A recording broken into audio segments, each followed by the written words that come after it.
What's up, YouTube? Today I'm going to be showing my full process of making a comic book page from start to finish. This is going to be a page from chapter 2 of my comic manga series Hollowpoint. My previous video is a little introduction to that, as well as talking a little bit about how I got started doing that. But right here is the physical print issue of chapter 1. I have changed the design of this where now the cover is glossy rather than matte. And this is a story that takes place in 1800s America. This is a skinwalker, okay? This is not a furry. This story has nothing to do with furries, just for the record. The way I drew it, I know it's a little strange, but he's a skinwalker, all right? So this has a lot to do with Navajo folklore in this initial chapter, but then also down the road, it's going to have a lot more to do with other cryptids and such as well. So that's really what the story is about. 1800s America, secret societies, cryptids, supernatural sorts of things. But yeah, so go ahead and get yourself a copy on Amazon. If you guys just want to read it digitally, you can actually go read it for free on my Patreon. You do not have to subscribe to read chapter 1. You can just click the link in the About section of my channel or in the description of this video, and that'll let you head on over to my Patreon to read chapter 1 for free. When chapters 2 and 3 and all the subsequent chapters come out, it will be a $5 membership in order to read those as they come out. But if you pay that, then you get to read each chapter earlier than everyone else, because it'll be on Patreon before it's in print.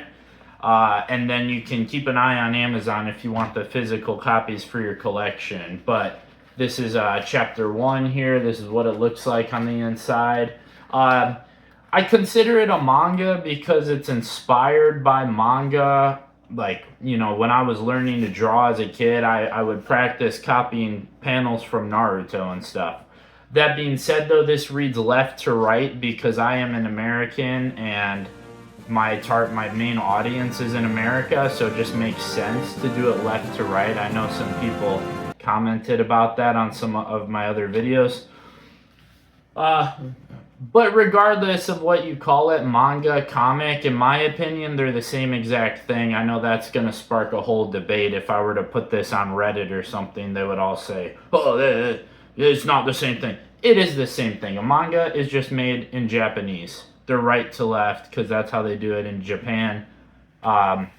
It's the same thing. Yeah, okay, manga are black and white more often, but so is Conan the Barbarian, Savage Sword of Conan. So, you know, you can sit here and try to separate them all you want, but it's a comic, a manga, same thing. Regardless of if you are wanting to design, to make a comic or a manga, does not matter. This applies to both.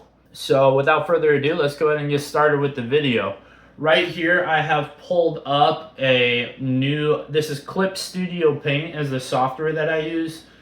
You can get this version of it. I think it costs $40, but if you pay $200, then you get to edit an entire project with all the pages of the comic all in one project. I didn't know that when I bought it, so I got the cheaper one naturally. It seems like almost all the features are the same except for basically that and a few other small things. Because of that, I have to do each page individually, and then I set up my own PDF file where I drag them in and do all that. But this is my setup here. So what I do is for the preset, I go to Shueisha Standard Manga.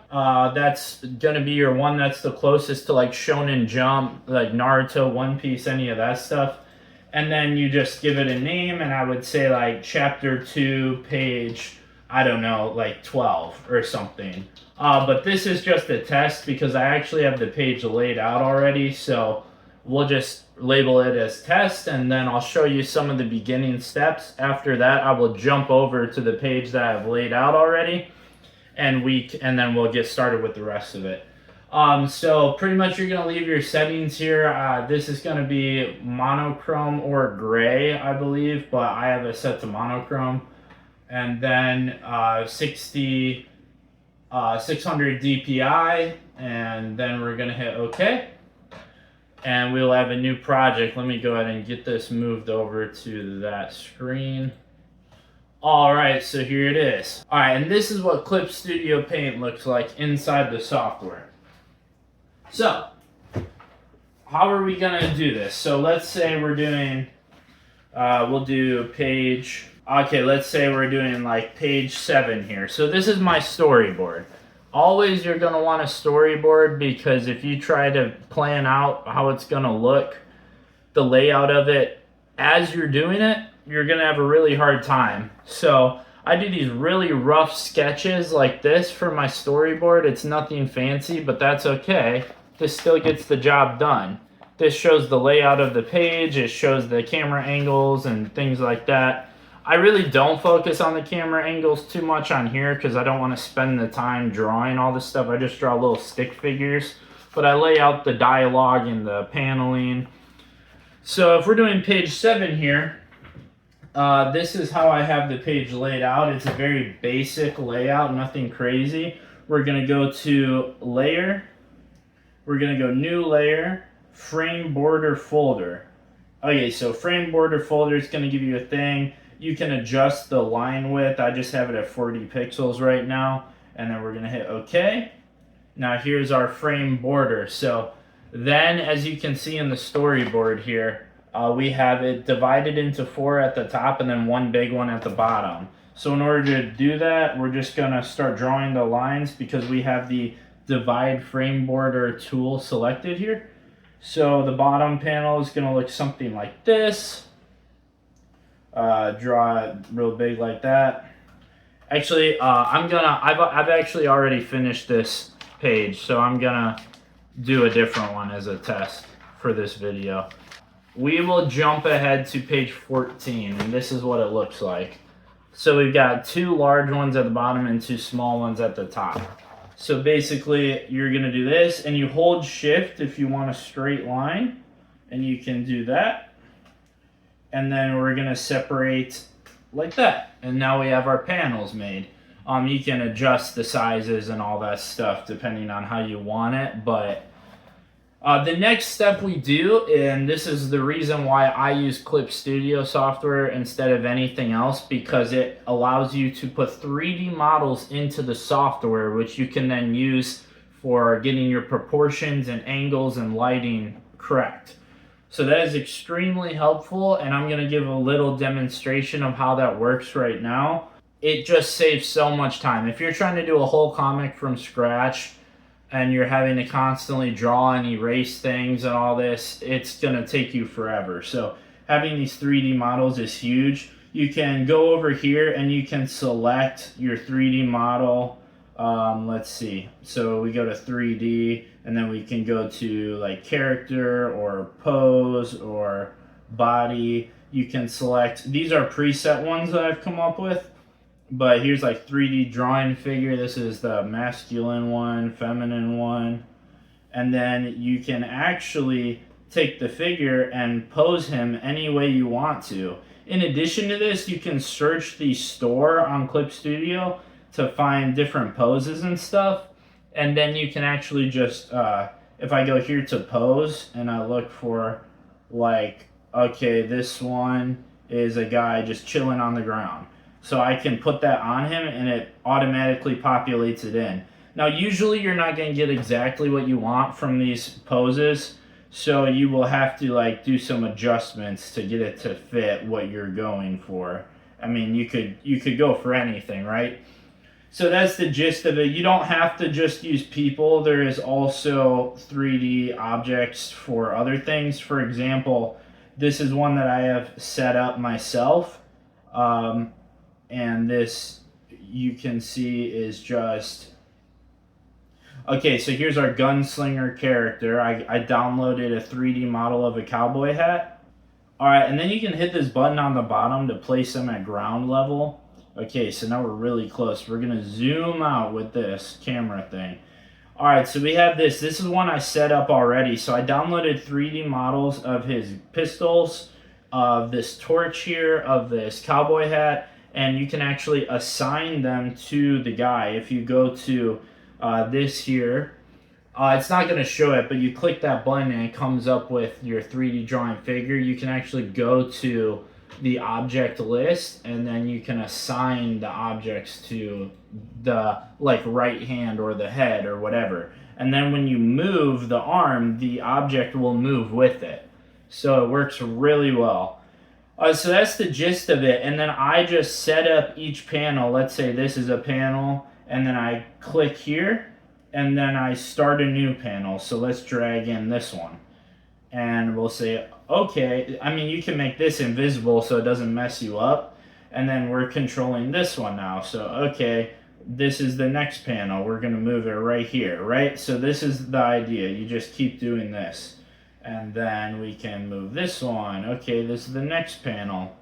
So that's the idea. That's how I set it up. This saves a lot of time, and as you can see, it even simulates the lighting, which allows you to be able to draw the shadows and stuff accurately. So this is extremely helpful. I'm going to just go ahead and close this and now open up the actual page so that we can move on to the next step. So here we are, we have all these layers showing. I'm just going to make them all invisible except for the first one. And we want to pay close attention to our storyboard to make sure we're doing everything right. So he is basically giving a threat to the enemy in this scene. I set up the frame with him closer to the left side of it so that there's more room next to him for the dialogue. And then what I do here is I just drop the opacity down so that I can see my sketch layer. And I'm going to come to this and then click new layer, move that to the top. I'm going to grab the pencil, and we want a small size, like a 10 or something here. And then we start sketching. So this is where the actual drawing comes in. And, you know, this guy's got like a sort of trench coat thing. So we're going to draw this with the collars. It's going to come out something like this. You know, it's going to come down here. Come around the other side. And then this side comes down.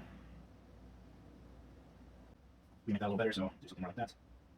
Yeah, that's not working. So this is the process, right? You just have to keep adjusting things until it looks accurate. So something about like this would probably be better, but it still is not quite right. So we're gonna keep messing with it, keep adjusting it until we get it right.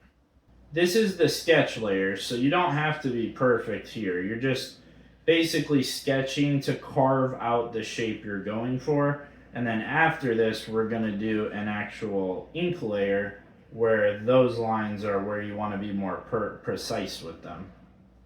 So this, the thing is, it's just so small compared to the other one. I need to get that right. Probably that would be better. Then we can drag this over, drag this. Okay, so we have our little collar. Now he wears a bandana over his face, so we're gonna sketch that out.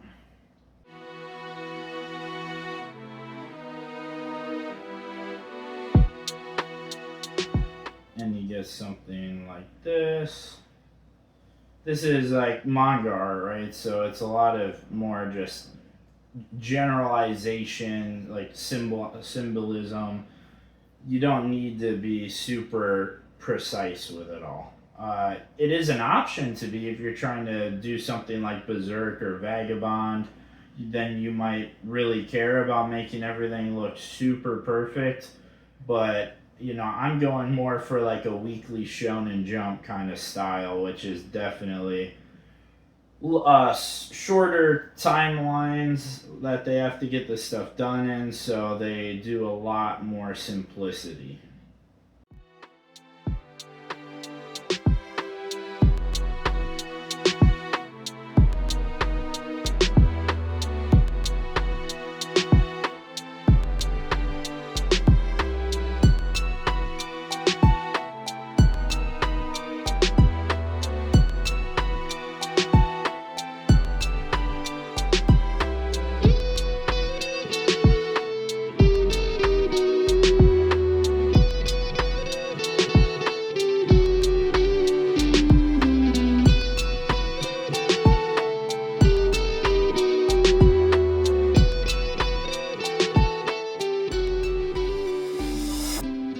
very loose sketch. Doesn't need to be precise, just good enough that you have something to follow when you do your inking.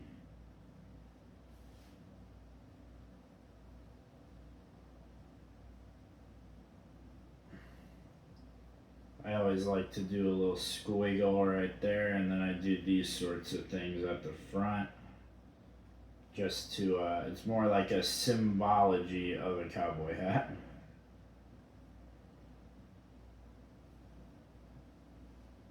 Alright, now we come down here, do the body.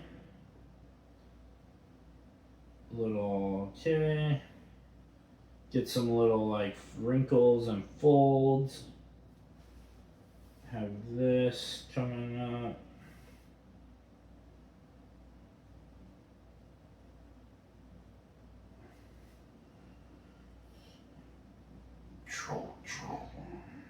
Alright, get a little wrinkle in here.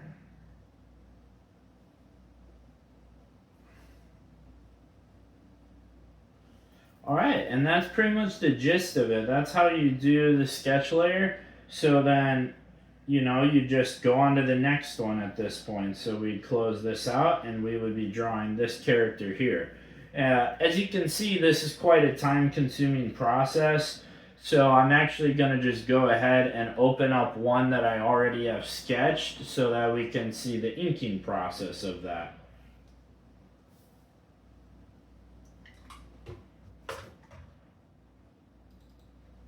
So here it looks like page 6 here. So we can go ahead and ink this panels to show you how this works. So for this, we're going to start a new layer. We're going to make the pencil layer opaque, or like less opaque. I don't know the proper terminology there, but then we're going to grab like a 10 or a 12 G pen, and we're going to start tracing the lines. So I wear the glove for this part so that my hand does not stick to the screen. Then I can get through it much smoother, and we just start tracing. Now this can be challenging. It's a lot of I make a lot of use of the undo button when I'm doing this, but maybe we'll go ahead and start up here with the hair. It looks like maybe a 10 would be better, and then we just do this. Bam, bam. Alright, bam.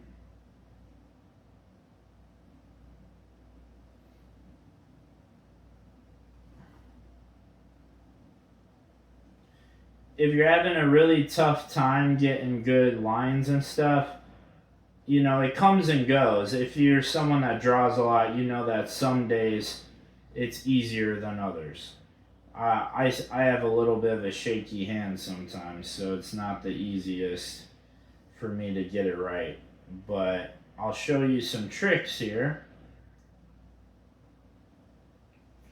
Yeah, we'll say something like that, okay?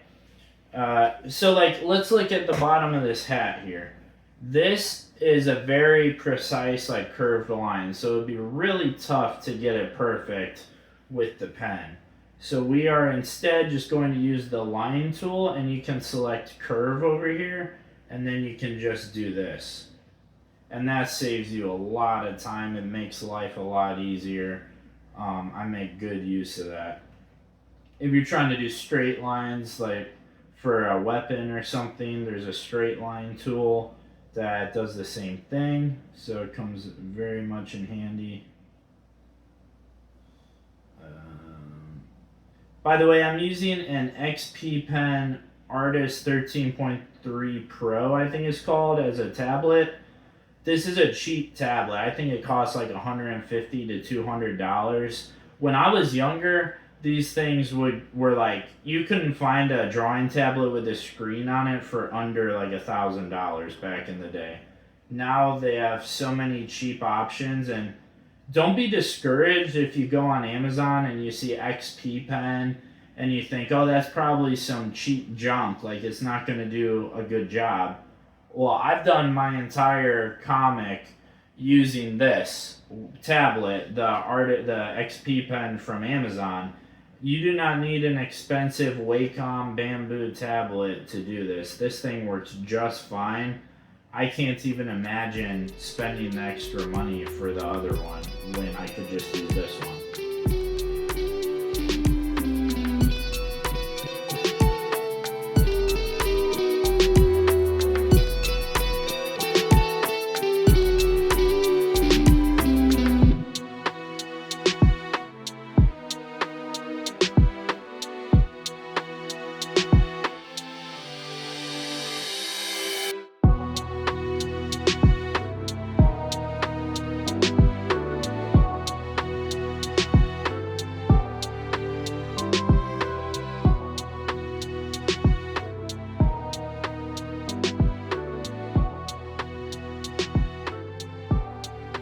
As you can see, I do not get the lines right on the first try. I'm always clicking that undo button to give it another shot to try and get it better.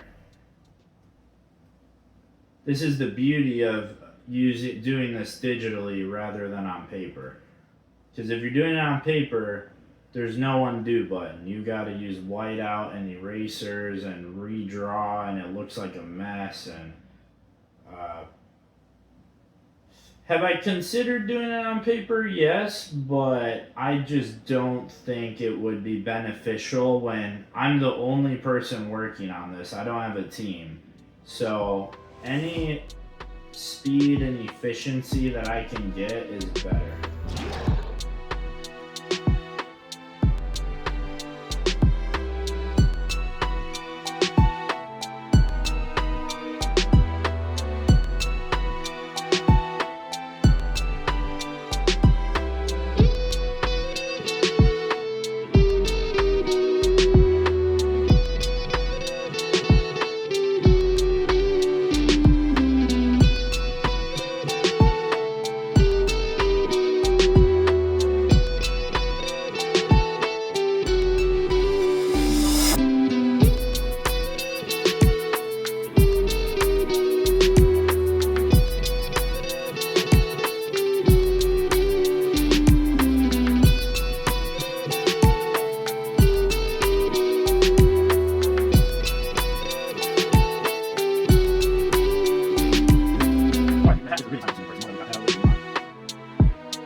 So you guys can see from watching this, I am not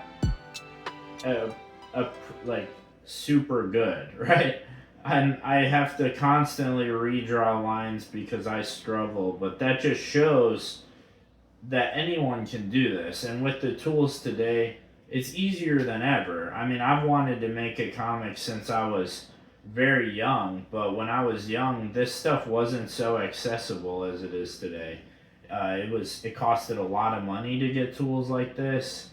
I don't even think the software necessarily had like 3D models to use as aids back then, so it makes a big difference, and now it's really just accessible. Back in the old days, you pretty much would draw it on paper and scan it in, and some people still do that, and there's nothing wrong with that. It's very cool if you're like, especially if you're like a purist about it, but I am not a purist. I just want to make a cool comic, and I can do that by using the software and by using a digital drawing tablet. It's a lot easier than doing it on paper, and there's nothing wrong with that.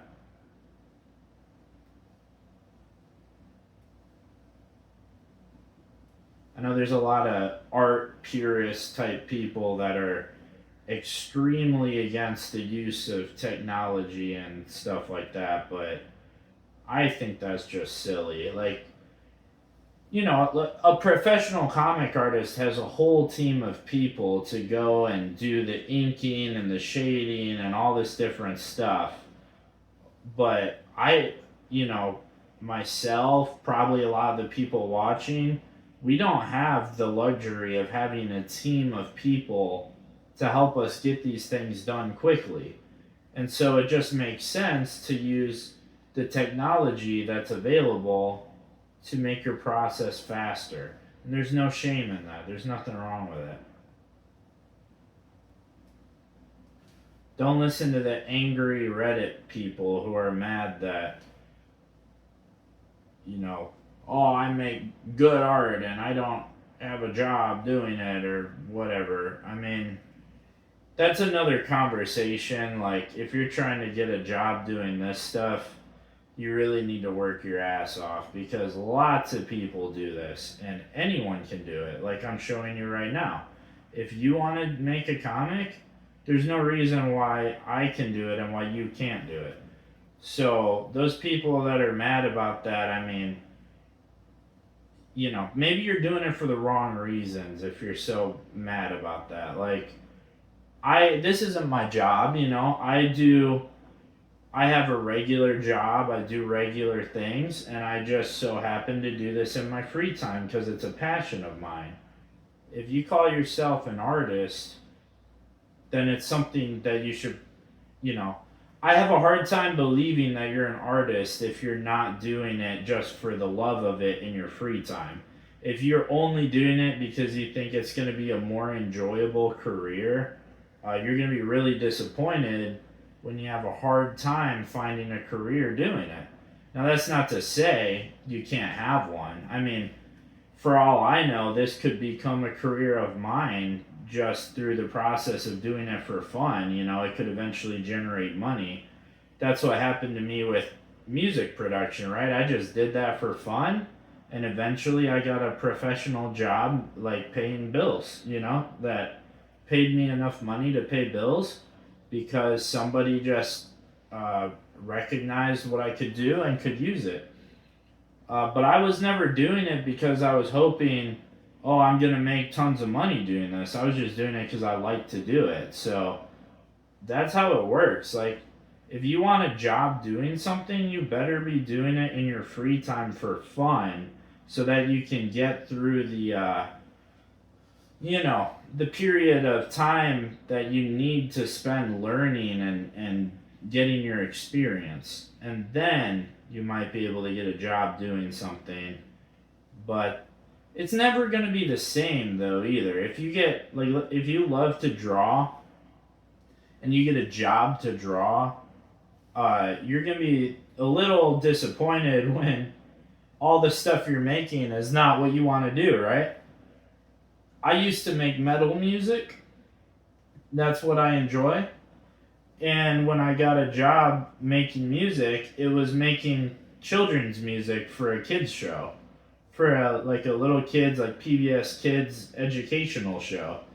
That's what I ended up getting paid for. And you at that point it's like, well, I'm not going to complain, I'm going to take what I can get. Like, this is paying bills. But it's not what I would have picked initially. It's not like, oh, I just really want to make little kids music. No. I wanted to make heavy metal music, right? But it just is what it is. So there's a big difference between being an artist, doing something, being creative and making something that you want to make, and being a tradesman, maybe we could say. Because if you're a commercially paid artist or musician, you're effectively just a tradesman. Like, you're just somebody that has a skill and people are paying you for you to use that skill in a particular way, which might not be the way that you necessarily want it to be used. It's something to keep in mind. If you really want to be an artist, I would say you should be spending time doing it on your own time. And like for me, if I needed to hire an artist for something, I'm not gonna hire one. I like it's weird when I'm talking to people about music production and they'll say, "Well, I want to be a songwriter or a music producer." And I say, "Okay, like what songs have you written? Show me." And they've done nothing. It's like, "Well, I just can't get a job and I can't find an opportunity." Well, you should be just doing it, right? How do you call yourself an artist if you don't have any art to show? But if you just do it for fun and you have songs written that you've made, you effectively are a songwriter, more so than the person who does it just hoping that they're going to get a job. If someone's just sitting around not creating any music because they haven't found a job, well, then they're not a songwriter. They're not a music producer. Like, you need to be making music. All right, so that is the inking step. So now we have this panel is inked. He's stepping into the cave with his torch.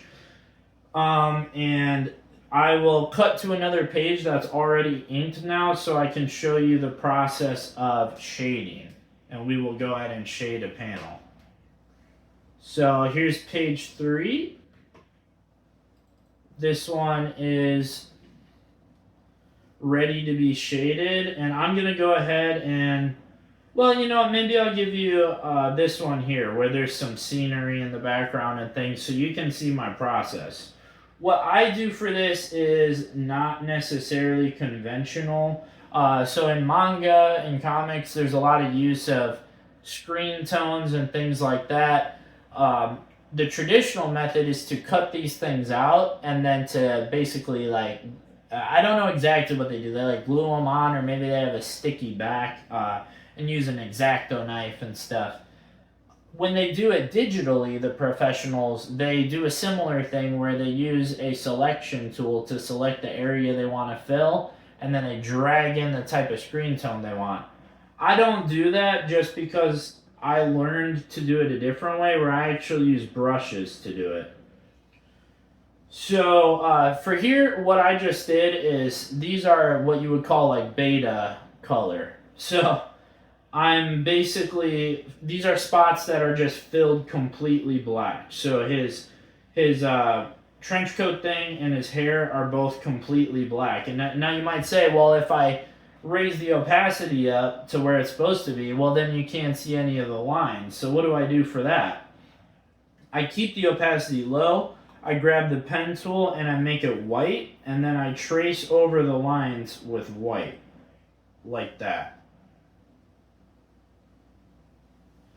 And this will make it so that it's visible when I bring the opacity up. And this is a common tactic. I kind of learned this from looking at Naruto panels because Naruto is a very simplistic art style as far as manga goes. It's not as complex as something like Berserk, where if you look at the Akatsuki members, for example, and you look at their cloaks, it's just black with little white lines to indicate the folds and wrinkles. So that's what we're doing here. And I like this style. I mean, don't get me wrong, I love Berserk and the art looks amazing, but that would take so much time to do all that. And, I want to make a story. I don't want to spend forever doing the artwork. It's, just... Also, I think there's a charm to the art of Naruto. The simplicity of it. It looks very good, but it's very symbolized. And it looks cool. That's part of the charm of manga in general, and even Western comics to a degree, although the styles are just different. But that the comic look and the way the art looks, that's part of the charm. If it was all hyper realistic comics, there wouldn't be the same charm to it. Yeah, they can look good. Vagabond looks amazing, but it doesn't have that same charm. Alright, so here is the character's shadow at the bottom here. We need to separate the shadow from the trench coat. Otherwise, it'll just blend in and look like a mess. So be sure to add these white lines to surround the borders of the whatever it is that you have touching another black.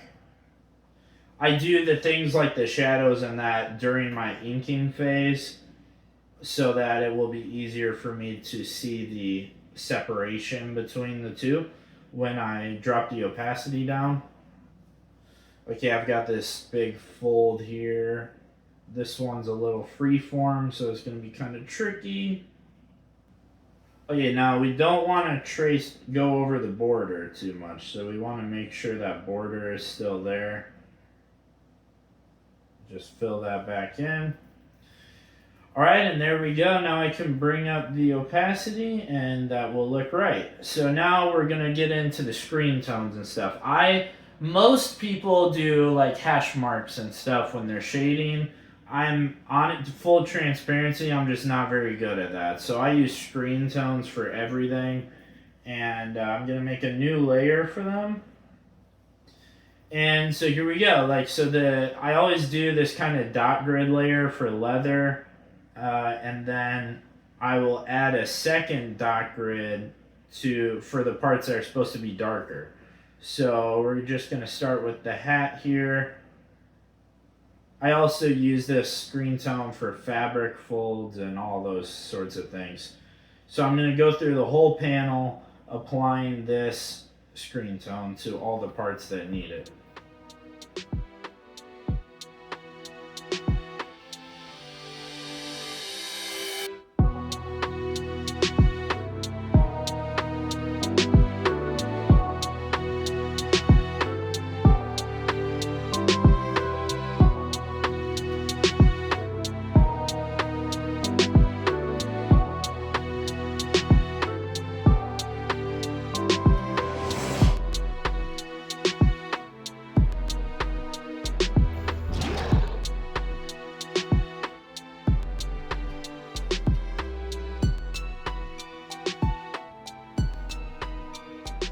Alright, we're going to have a little bit on this bandana here.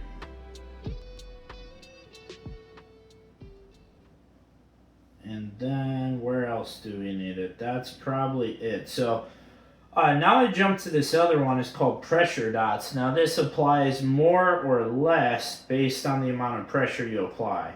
So for the bottom of the hat, I always do the pressure dots over the top of the dot grid. And I do it lightly, like this.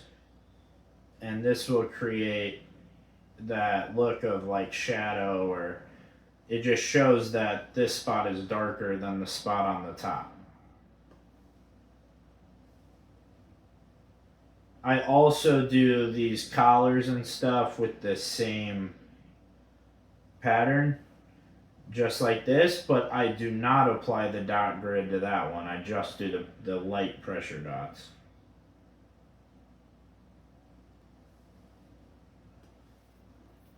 Alright, got to take care of these boots here, so we're going to do the pressure dots.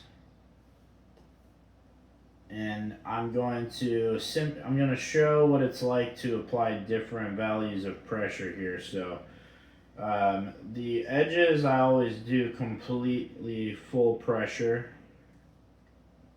The edges of the soles.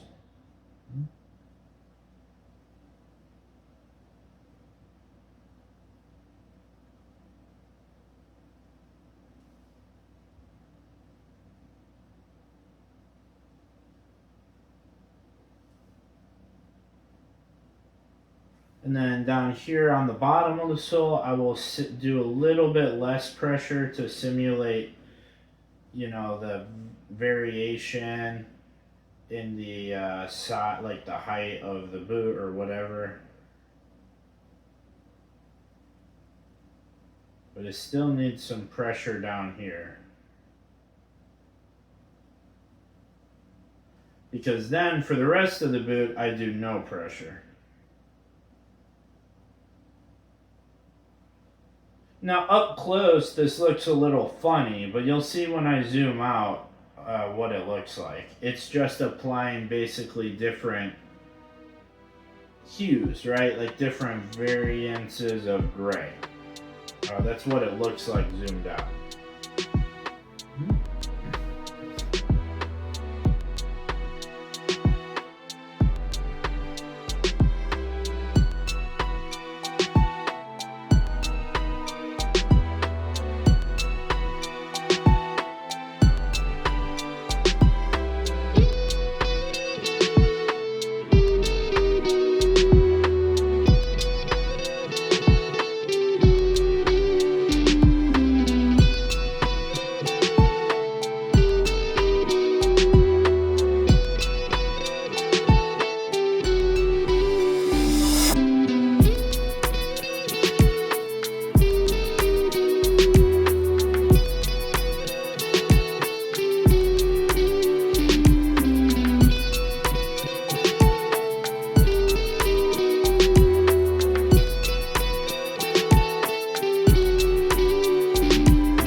And then I go over them with the pressure dots with no pressure applied, like that.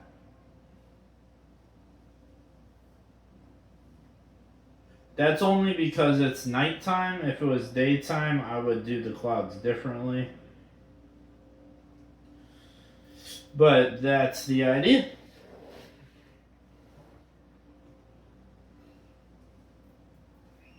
And there we go. That's our panel. Except there might be some dialogue here, right? So let's go ahead and take a look. And if there's not any on the panel, then I will just make some fake dialogue for you guys to see that process.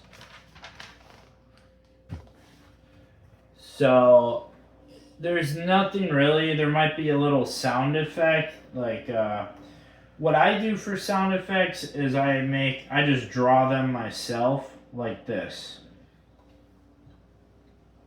I would basically do like shift because he's getting up, something like that. And then I go over it with white. And then I do a layer behind it with a larger pen of black. Now I'm just rushing this. I would take my time more to get it to look good, but it's basically like that's the idea for a sound effect. Again, I rushed that so it looks bad, but that's what I do pretty much. And if you're doing actual dialogue, then you click the title thing here. You set up your dialogue the way you want it in here. This I've got, we'll put it on regular.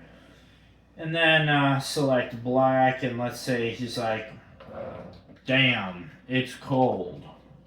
I don't know, something. So there's our dialogue. That's a little big. Drop it down in size. And we can do it like this. Then you drag it to where you want it, and then drag it to the top layer. Then what I do is select a new layer, and I select the ellipse tool. I usually do about 17 as the size, and I make a circle around it like that. Then I select the curve tool and I do the tail going to his mouth over here. That should also be the same size as the ellipse, so 17. Okay, and here's our little tail. I am just rushing this, so it looks bad. But then I erase the connection point here. Again, I'm rushing this. But then I take the pen tool on a new layer and I fill in the background of the bubble with white. So that's how I get a speech bubble. And that's the idea. That's how you do it.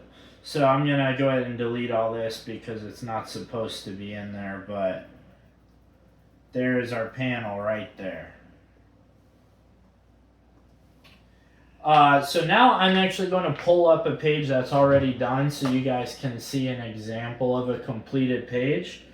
And here it is right here. So we have, I'll actually show the first 2 pages. This is chapter 2. Keep your eyes out for it. So here he is. He's outside in the desert with the, you see how the patterns look weird right now? That's because of the zooming in and out and resizing of it. That happens with the Screentone brushes. But if you export it properly, it'll be fine when you print it. So he's in the desert, he's got the fire going, and that actually shows me something I forgot to do on the other one. I have to apply the smoke from the fire. Okay, then he's sitting here smoking a cigarette. I zoom in. On this one, I forgot to do the cloud, so I'm going to go ahead and do that real quick. It's a good thing I'm doing this video because now I'm catching things that I missed. So we will just go ahead and fill in these clouds.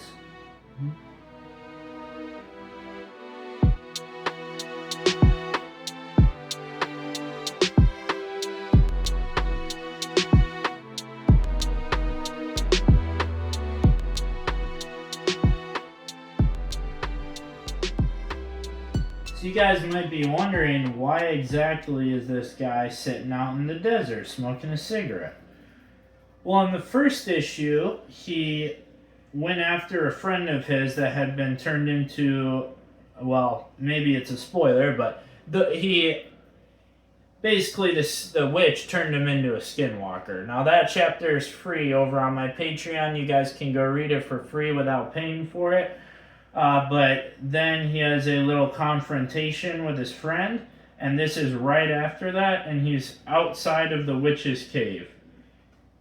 So this chapter picks up from that point, and he's chilling out in the desert smoking a cigarette. Then we cut to page 2 over here. The fire's crackling. He's pulling off his boot, and it goes shh. So you can see the sound effects here. Then we have an inner thought. This is a memory. It says, "You've been marked." That's because this lady here, one of the elders of the tribe, she explained to him, there's the mark there on his leg where he got bit. And she explains, you are destined to become a skinwalker now. So that's what's going on here. And then we cut to here, and he's putting the boot back on, getting up, and peering into the distance. And you guys will have to check out Patreon to see what happens next.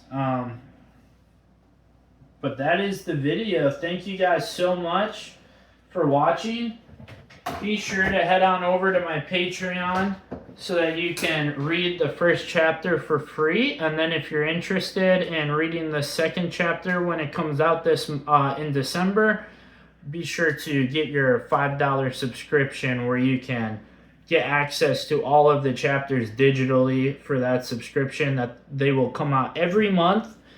And it's cheaper than buying the physical copies of each one. So I would recommend doing that if you're interested in reading it. Otherwise, you can wait for the physical copies to come out on Amazon as they're printed.